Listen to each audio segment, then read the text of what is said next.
There's a moment every professional athlete dreads. Not the bad game, not the losing streak. The quiet, creeping fear that today might be the day someone decides you're not good enough anymore. For Lexie Hull, that feeling wasn't occasional. It wasn't a bad week or rough stretch. It was every single night for 2 years. And nobody outside that Indiana Fever locker room had any idea how bad it actually was. That's what makes her story so different from every other narrative that has come out of the WNBA's most turbulent, fascinating, and explosive era. Because while the world was watching Caitlin Clark rewrite the record books and sell out arenas across the country, Lexie Hull was quietly going through one of the most remarkable personal transformations in women's basketball history. From a player on the verge of losing everything to one of the most genuinely compelling figures in the league. And when she finally decided to speak openly about what that journey looked like from the inside, what she said stopped people cold. But before any of that made sense, you needed to understand exactly where Lexie Hull started. The 2022 WNBA draft looked like a dream on paper. 6th overall pick, Stanford graduate, national champion, 3 All-Pac-12 selections, the Elite 90 award for combining athletic excellence with academic achievement at the highest level. On every measurable metric, Lexie Hull was exactly the kind of player franchises build around, the kind of prospect who arrives with credentials so clean they practically shine. What the draft night cameras didn't show was what she was walking into. The Indiana Fever in 2022 were not a good basketball team. They were, by most accounts, one of the worst franchises in the league. Losing seasons, no playoff appearances, and a culture that had been struggling to find its footing for years. For a young player trying to establish herself in a professional league, there is perhaps no harder environment to grow in than one where the team around you is also fighting to survive. Every game feels like an audition. Every missed shot feels like evidence. Every substitution carries the weight of what it might mean for your future. Hull averaged fewer than 5 points per game across her first 2 seasons. Read that again for a second. A top 10 draft pick, a Stanford-educated basketball player with a national title on her resume, was averaging fewer than 5 points per game. In her second season, she was logging more than 20 minutes a night and still couldn't push past 4 to 6 points consistently. The numbers were not just disappointing, they were the kind of numbers that end careers before they really begin. But the numbers only told part of the story. The part nobody outside that building could see was what was happening inside Lexie Hull's head. Athletes rarely talk about fear in honest terms. There's a culture of toughness in professional sports that discourages that kind of vulnerability, especially for players still trying to prove they belong. So when Hull opened up in an interview with Glamour magazine about what those early years actually felt like, it landed differently than most athlete confessionals do. She described moments where the fear of missing a shot wasn't just about basketball, it was about survival. She was genuinely concerned that one bad decision on the floor, one missed opportunity, one wrong read in a crucial moment could be the thing that got her cut from the roster entirely. A Stanford graduate with a top 10 draft pedigree was lying awake at night worried that a single missed jumper might end her career. That wasn't anxiety in the abstract sense. That was the real daily psychological weight of playing on a losing team with no margin for error and no safety net beneath her. She described those early years as nerve-wracking in a way that went beyond the court. Losing cultures do something specific to a player's psyche. When there's no winning to smooth over the rough patches, when there's no playoff run to give the season meaning, every individual mistake gets magnified. The stakes feel impossibly high, even when the situation objectively isn't. And for someone already questioning whether she truly belonged at this level, that environment was quietly destructive in ways that nobody watching from the outside could fully appreciate. What made her admission remarkable wasn't just the honesty, it was the clarity. She understood precisely what had been happening to her. She could name it. She could explain how the pressure had gotten into her mechanics, her breathing, her movement patterns, and her decision-making in real time during live games. That kind of self-awareness doesn't come easy, and it matters because it's exactly what allowed her to respond the way she did when everything around her suddenly and completely changed. In April 2024, the Indiana Fever selected Caitlin Clark with the first overall pick in the WNBA draft. If you need a quick refresher on what that moment represented, here it is. Clark was the most prolific scorer in the history of NCAA basketball, men's or women's. She had spent 4 years at Iowa turning Big Ten women's basketball into a legitimate national television event. She had shattered records that had stood for decades. She had sold out arenas in cities that had never shown up for women's college basketball before. She had made the Iowa Hawkeyes one of the most watched college sports programs in the country. And the question hanging over her arrival in the WNBA was simple but enormous. Was any of this real, or was it all a college bubble that would pop the moment she stepped into a professional game? The answer came fast, and it was unmistakable.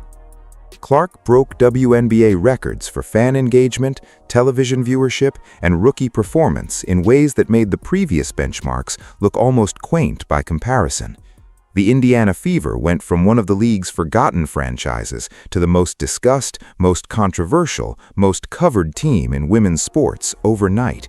Sellout crowds, national broadcasts, a media presence that followed the team everywhere they went. The Fever had become must-watch television, and the entire league felt the shift. But what happened inside the lines was what mattered most to the players who were already there. And for Lexie Hull, what Clark brought to the court was something that most casual observers completely missed. There's a specific kind of player who changes the game for everyone around them without necessarily dominating the box score themselves. Clark is obviously an elite scorer, but her most underrated quality, at least according to the people who share the court with her, is something less easily measured. It's her vision. Her ability to read a defense several steps ahead of where the play is actually happening. Her instinct for drawing defensive attention and creating openings for teammates that materialize almost faster than the defense can respond to them. For Lexie Hull, that translated to something she hadn't experienced in 2 full professional seasons: open looks. Real, genuine, uncontested opportunities from the perimeter that weren't the product of a broken play or a lucky rotation. She was getting the kind of shots she had been taking in practice for years, the ones she knew how to make but had been too mentally locked up to execute consistently in games. And the results were immediate and dramatic. Hull's three-point shooting percentage in 2024 was 47.1%. That wasn't just a career best, it was one of the finest individual shooting performances in the entire league that season. For context, her three-point percentage at college at Stanford had sat around 36–37%. She had returned to that number and then blown past it entirely the moment she stopped playing with the psychological weight of a losing culture pressing down on every shot she took. She described the shift herself in terms that were almost disarmingly simple. She knew the open shots were coming. She knew the work she had put in was real. So instead of gripping every attempt like it might be her last, she let herself live with the outcome. That's the kind of mental freedom that no shooting coach can give you and no film session can manufacture. It comes from trust in your teammates, in the system, and eventually in yourself. Clark had given her the first 2. Hull had found the third on her own.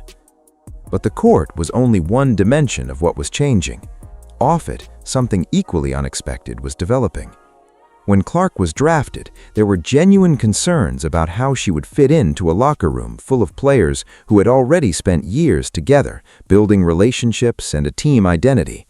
She was arriving as the most famous player in the sport, the face of a team transformation, and the subject of more media attention than any WNBA player in recent memory. She had spent 4 years at Iowa surrounded by teammates she had grown up playing with. Gabby Marshall, Kate Martin, players who knew her before any of this, before the records, before the national spotlight, before the impossible pressure of expectation. Indiana was different. These were professionals with their own careers, their own journeys, their own complicated feelings about what this moment meant for the league and for them personally. The worry in some circles was real. Would the established players welcome her? Would the disparity in attention create friction? Would the locker room hold together under that kind of weight? What actually happened was the opposite of what anyone expected, and it started with Lexie Hull. The two clicked almost immediately. Not in a polished, PR-managed way that gets carefully crafted for media consumption. in the genuine, slightly chaotic way that real friendships actually form. They were spending time together off the court in Indianapolis, experimenting with cocktails, filming content together for TikTok. During the WNBA's Olympic break, when the league sent players on a trip to Mexico, the two of them were inseparable in a way that registered clearly to anyone watching. This was not a manufactured connection, it was the real thing. By the time the 2025 season approached, the dynamic had grown into something that had its own name and its own identity in WNBA culture. Sophie Cunningham had been traded to Indiana in the off-season, and the three of them, Clark, Hull, and Cunningham, began calling themselves the Tres Laches. The trio became one of the most entertaining and genuinely likable presences in the league. They caddied together at an LPGA Pro-Am, they roasted each other constantly on social media. Hull told People magazine that Clark could use some sun exposure, turning a set of Fever Media Day photos into one of the funnier off-season moments the league had seen in years. Hull even posted on Instagram with the caption, "We are so back," needling Clark's famously pale complexion in a way that only works when both people are completely comfortable with each other. It was the kind of friendship that gave fans something rare in professional sports, a genuine look at who these players actually are when the cameras aren't being carefully managed. And then Hull confirmed what many had already suspected.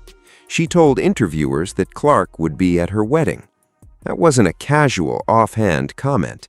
Hull had gotten engaged in April 2025 to Will Matson, a former Stanford baseball player who had been selected in the 6th round of the 1919 MLB draft before a series of injuries forced him to retire from the sport. The two had met at Stanford, and after Hull was drafted and relocated to Indianapolis, Matson moved there to be with her.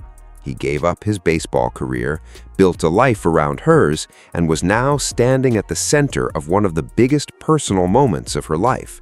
And Caitlin Clark was going to be there for it. That's not a PR story, that's a real one. But even as all of this was unfolding, Hull was quietly preparing to say something that would cut through every cheerful headline and carefully angled Instagram post. She was getting ready to be honest in a way that most players in her position would have chosen to avoid entirely. The 2025 WNBA season arrived with enormous expectations. Clark had finished her rookie year as the most impactful first-year player the league had ever seen, and heading into year two, Hull had described the difference in her as undeniable. There was a seriousness to Clark's presence that hadn't been there before, a sharpness and a focus that told everyone around her she was done adjusting and ready to take over. Hull told reporters before the season started that it was obvious Clark had arrived ready to do business. Everyone around her could feel it. Through the first 7 games of 2025, Hull was the best player on the team by any reasonable measure. She was leading the entire WNBA in three-point shooting percentage at over 55%. She was averaging more than 10 points per game. The Fever looked like a team that had taken the next step, a genuinely cohesive unit with real championship potential. Then, the injuries started.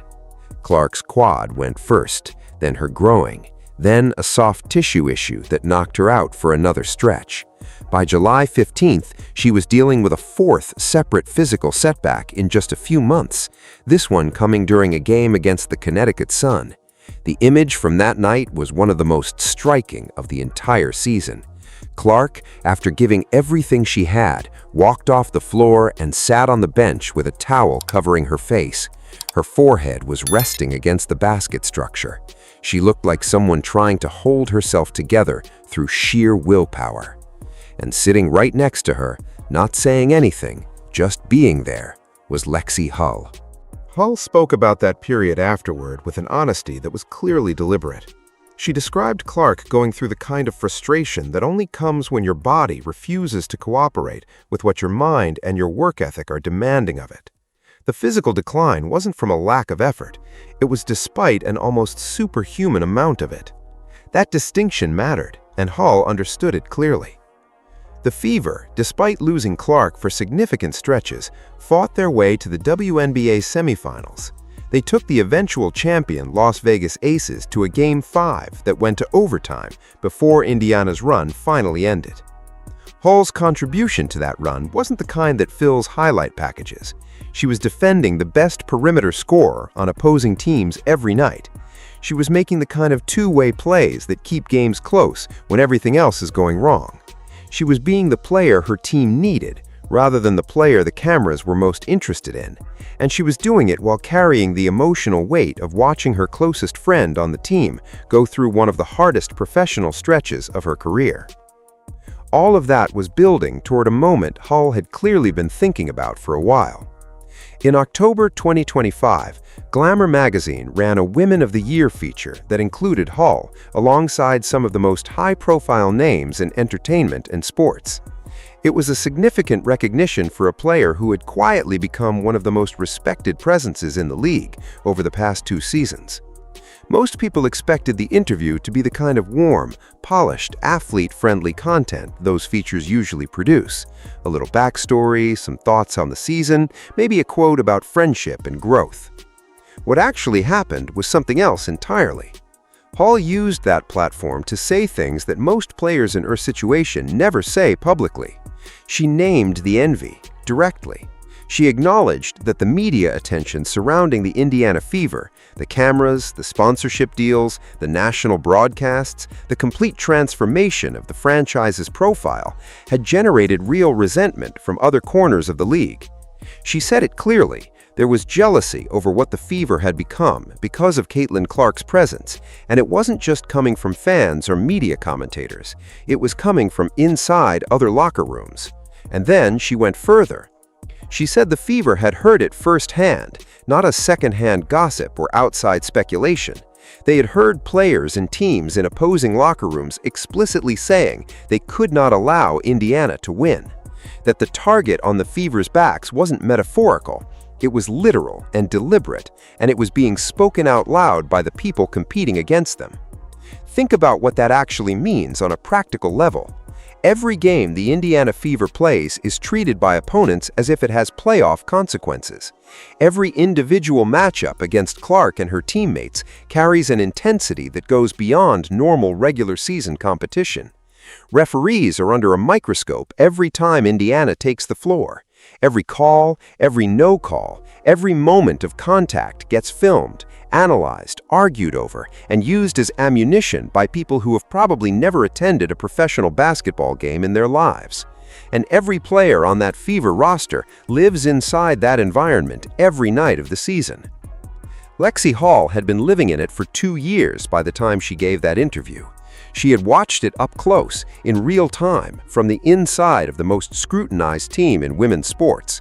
She had felt it in opponents' body language on the floor. She had heard it from the people playing against her.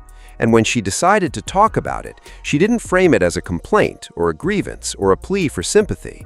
She said, "Fine, use it. If the extra motivation other teams feel when they play Indiana makes them come in harder and more prepared, then good. Everyone deserves to face the best version of their opponents." The Fever believe they get that every night, and Hull's attitude toward it was essentially bring it. Her response to being the target wasn't to resent the pressure or deflect from the reality of it. It was to treat it as a baseline condition of competing at the level she had chosen to compete at. That is not a small thing. That is a genuinely rare quality in professional athletes, especially ones who've had every reason to feel aggrieved by the circumstances around them. It was the most honest thing anyone connected to the Indiana Fever had said publicly about what it actually costs to be part of Caitlin Clark's world. And it landed because it came from someone who had earned the credibility to say it. When you step back and look at the full arc of what Lexie Hull has been through, the picture that emerges is something worth sitting with for a moment.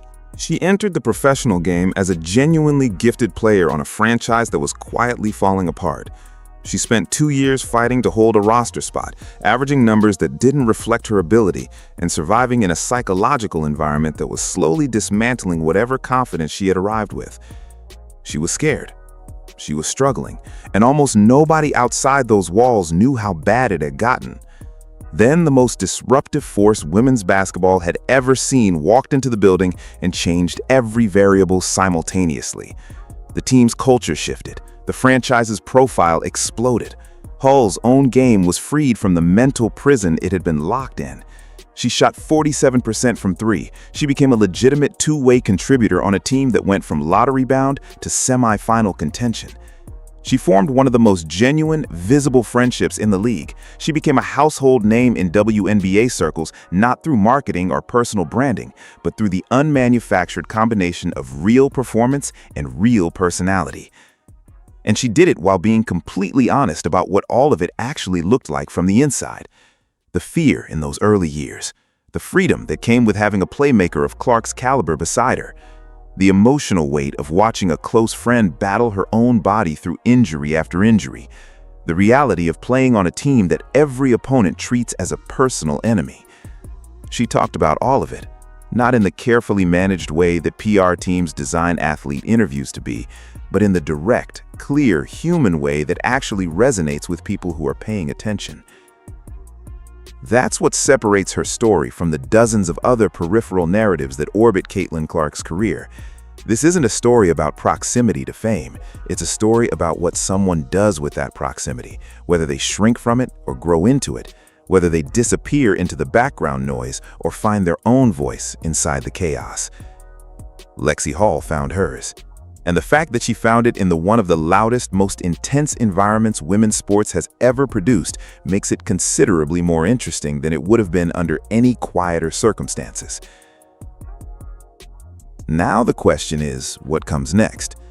Hull entered the 2025 offseason as a restricted free agent for the first time in her professional career.